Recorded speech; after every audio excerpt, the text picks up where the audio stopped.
Nice to see you. A few words about Santiment, not so much about myself. Maybe it will pop up during the talk. We did ICO last year, July, actually almost exactly 1 year before. I think we were even first in Germany, or no, not in Germany, in Frankfurt. But we didn't do it, of course, in Germany. It was in Switzerland. So 1 year is a very long time in the crypto space. It's like 5 years in normal life.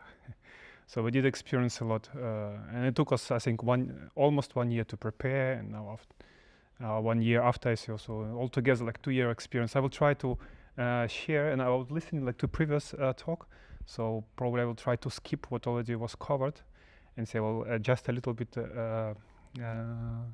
content which I will be sharing. Now, about a few words about Santiment.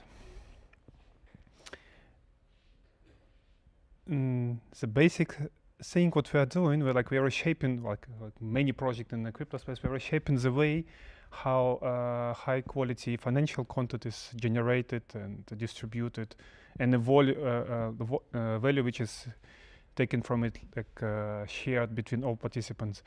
And this high quality financial content is dedicated to cryptocurrency assets. Yeah. So I've been doing like trading and investment in crypto before I started this project. I've doing not only crypto, like even 10 years before I started to do anything with crypto. And the content or access to information is very important in normal classical financials, and in crypto is even more so. Crypto is really like it's a quite crazy thing. If you know where to get information in timely manner, and you see it in the prices, like you can do a lot. So what we wanted to change when we started, that's first, many things which are untransparent, unvisible to participants in the cryptocurrency space become visible. They get access to it and get it to market to decide what is the price of the data, of financial insights or high quality content. Yeah. The crypto or blockchain revolution is all about bringing competition on a new level, where you have skills, you have time, dedications. So leave it to market to decide the value of your own or of your even small team, because the transaction, financial transaction can be done very fast, very cheap, very transparent. So it's basic ideas behind the sentiment. And can show a few things. Like for instance, this is a price of Santiment token. This is where we started ICO, and maybe we will cover it. And I can even show here. And this is our platform, Santiment. You will see now quite some unique information, which either you will not find it, or it's not in one place, or at least it's from those who know what information is important in crypto. Now you see below there's a line. It's an ICO price. So in the beginning, and it's maybe first sharing, don't be scared or surprised. The price might pump, most likely not, unless you have some specific players in your early advisors. They can do it, but it will stay flat for some time, or it will drop. In our case, it was a bit longer. Maybe I will cover it later. And well, as we did it in July, then there was an increase in crypto in general. Like here, I can press. It's compared Ethereum price. Yeah? So you see, well, it's not that we were something very specific or very special, just we came in the right time, in the right place. So everything was, or most projects were pumped, so our project also came top. So on the top was even, I don't know, $7. I think we were like at 400 million valuations at some time. Quite impressive. A very interesting feeling, by the way. like suddenly, and the product was very rough, and like it did not really work. Like we had big problems with scaling our on-chain analytics, and I was looking at the price, 400 millions, and I know what we have. I say, okay, I don't know. This is unless you are in the crypto space for a long time, you see it can be true, but yet it is true. Yeah? Like now we have much better product, and the price is I think our valuation like around 50 million. Just maybe for crypto more or less reasonable now. Anyway,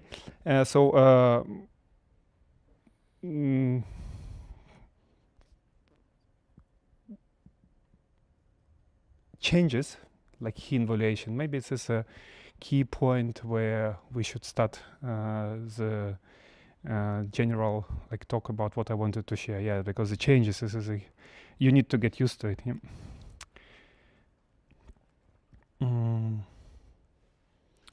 How do I switch back? Oh, yeah, here. It will be maybe your Pepe. Yeah. Comment. L. Good. Because that will be your main challenge during preparing, running, and after ICO. Whatever you plan, whatever you expect, sometimes it will not come true, sometimes it will come differently. Everything will be changing very fast. As I say, in a crypto, 1 year, it's like 5 years. And I do feel like I lived almost a separate life now after I entered crypto space in 2016. No, only 2 years, yeah. Well, 2.5 years. And it's like really like just a separate, dedicated life in 2.5 years. So this changes and adjustment to changes, it's maybe the most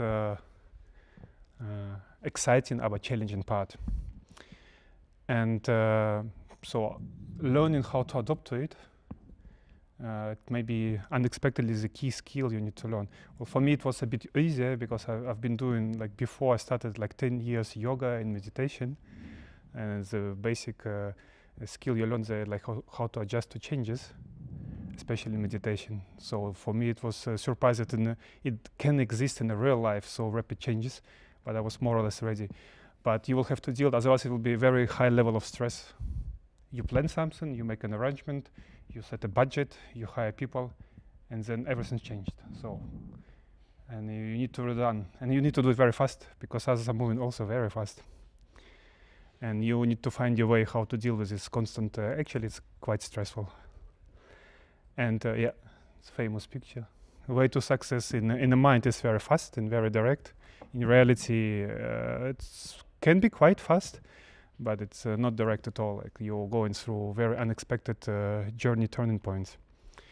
And it was already partially covered, but I want to stress it one more time. Whenever you prepare an ICO, especially now, even 1 year ago, it was a kind of useful, but not necessary. Now it's really, there is no other way around.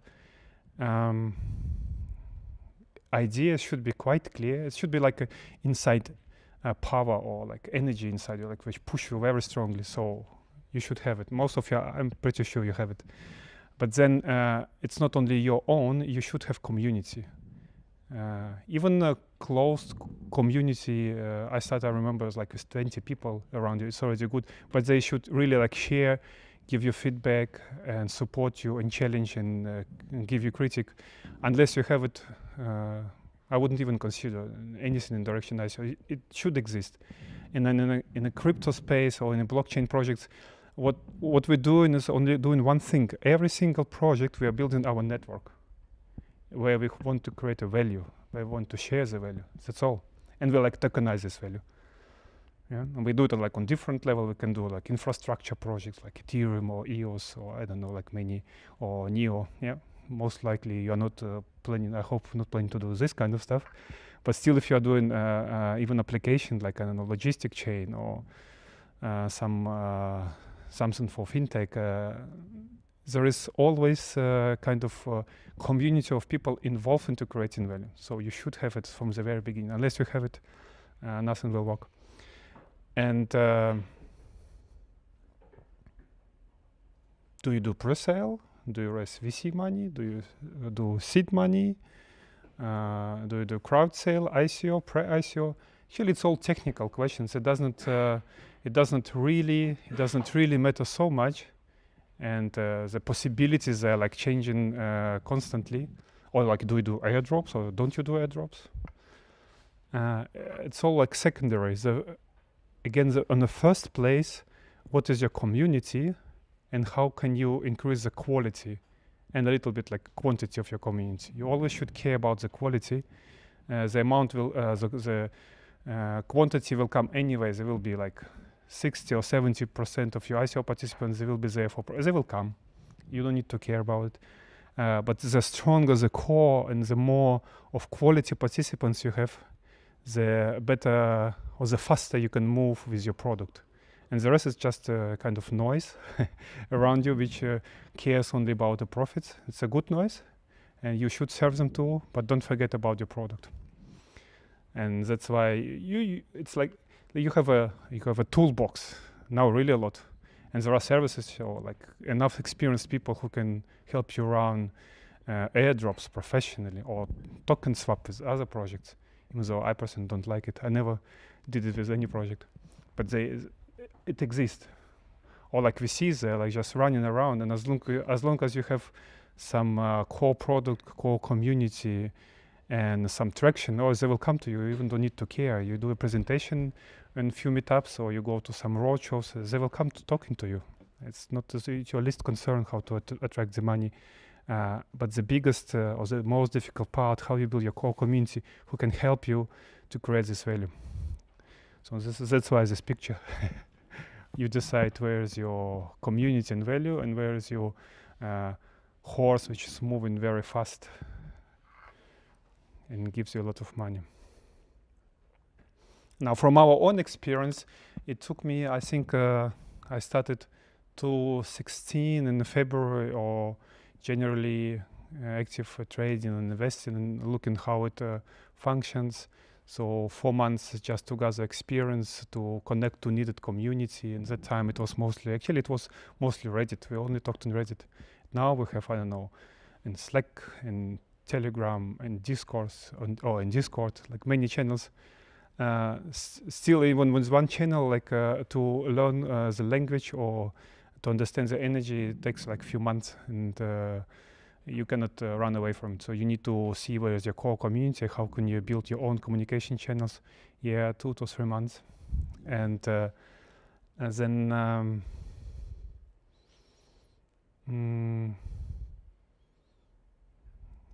we basically wanted to do so-called staged raise funds. So we raised very little, we develop.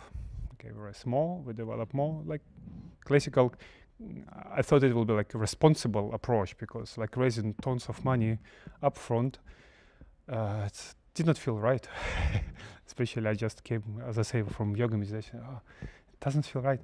But it's changed. This is the biggest change which I had to accept, because we started small, we collected little money, then Ethereum price changed a lot. Suddenly we had a lot of money, and we had promises to early participants to run next stage like in 3 months. And suddenly this next stage became so big that there was no stage approach. Like just in July, we had to run full-blown ICO, collecting, I don't know, depending on the price, we like had to collect between 10 and 16 $million, and we planned only one.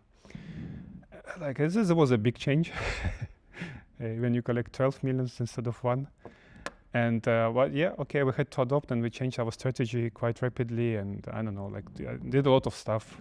I think we were the first one who built professionally whitelisting, writing smart contracts, and engaging community, setting limits, upper, lower limits, talking to them. Like talking to community was like 70% of my time. So it worked, but it was a huge change, like a lot of not sleepless, but very little sleep in the night. And after this challenge passed, and we did collect it, like, I don't know, in very short time. Basically, we collected almost like right away at the time. In July, it was normal.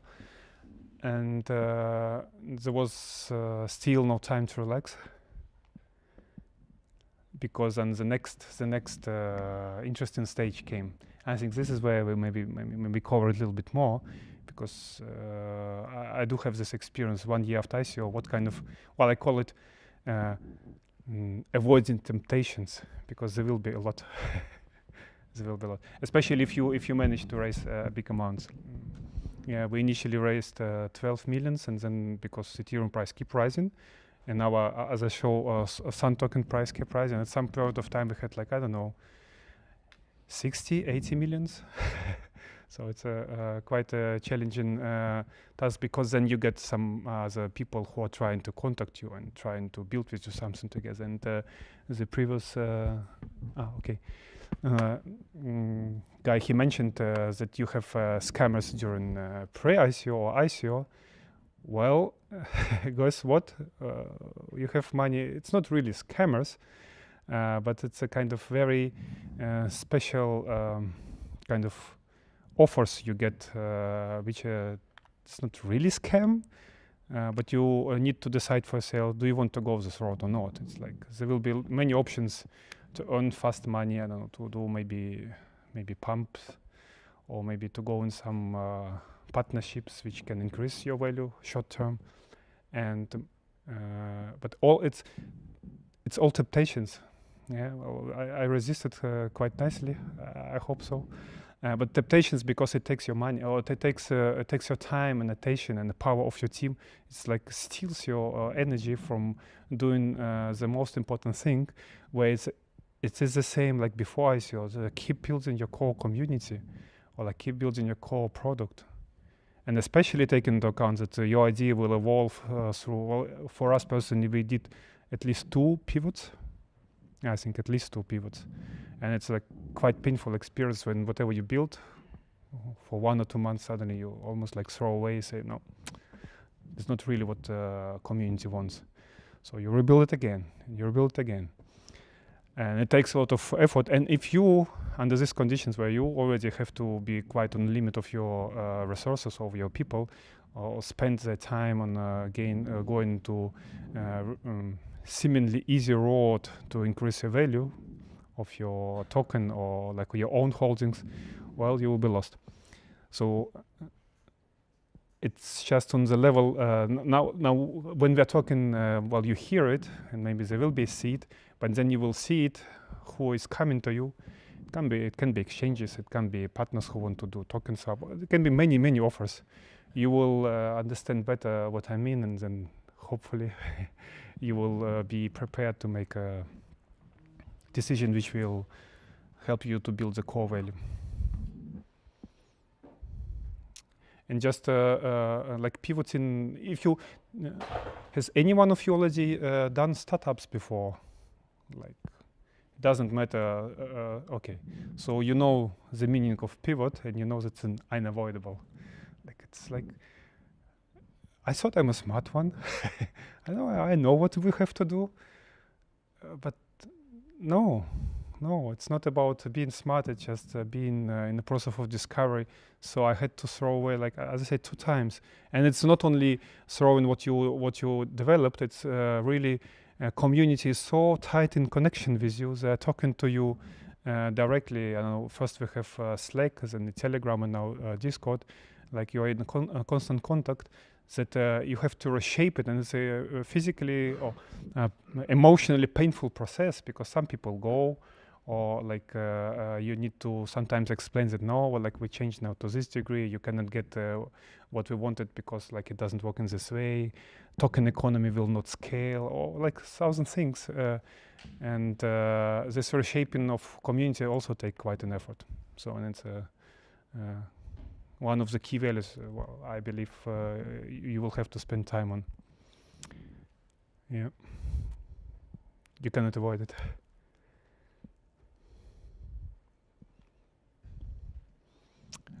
Actually, mostly I already shared. This post-ICO experience which we had. But yeah, I remember after ICO, it was. It's logical. Now I understand there is no other way, but when suddenly you spend so much time with people preparing ICO, and then you realize, especially after price start increasing and significantly, like 5, 10, 20 times, that quite some of them just selling and they're gone. Like, and you cannot always say in advance who are there for long term and who are just for short profit. Well, I could give some hints how you can distinguish them, so that you know where it's better you manage your time, but it's still a hard call. Some of them don't do it on purpose. Maybe simply they see some other opportunities suddenly, not that they plan it. But yeah, this community changing is experience which will keep following you all the time. Yeah, and team growth is also not so predictable like in the classic startup environment, because in the classic startup you are limited by time. By time is here too, but you're limited by resources quite a lot. So you have how much seat? I don't know, 100,000, and maybe series or like actually pre-seeds, and maybe you have 500,000 to 700,000. You are very limited, and you have like for 1 year. Now suddenly you have 10 million, 15, 20. You can hire anyone, or like you can hire as many people as you want. But it does not make life easier. Of course, it makes it more complicated, because you need to make sure that you keep building your core product and not just many side products. It just destroys focus completely. And yeah, there's another temptation. I did have it quite a few times, and I still have to experience it over and over again. How to hire really like only people you really need, not to overhire. And yeah.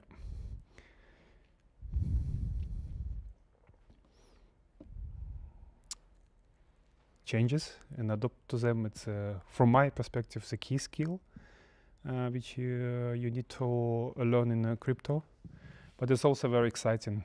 You see how all the projects around are growing. You can learn from them, and you can give something back to the crypto community. And it's only possible when we all learn how to adopt very fast. So it's I think basically everything I wanted to share. And yeah, maybe some questions.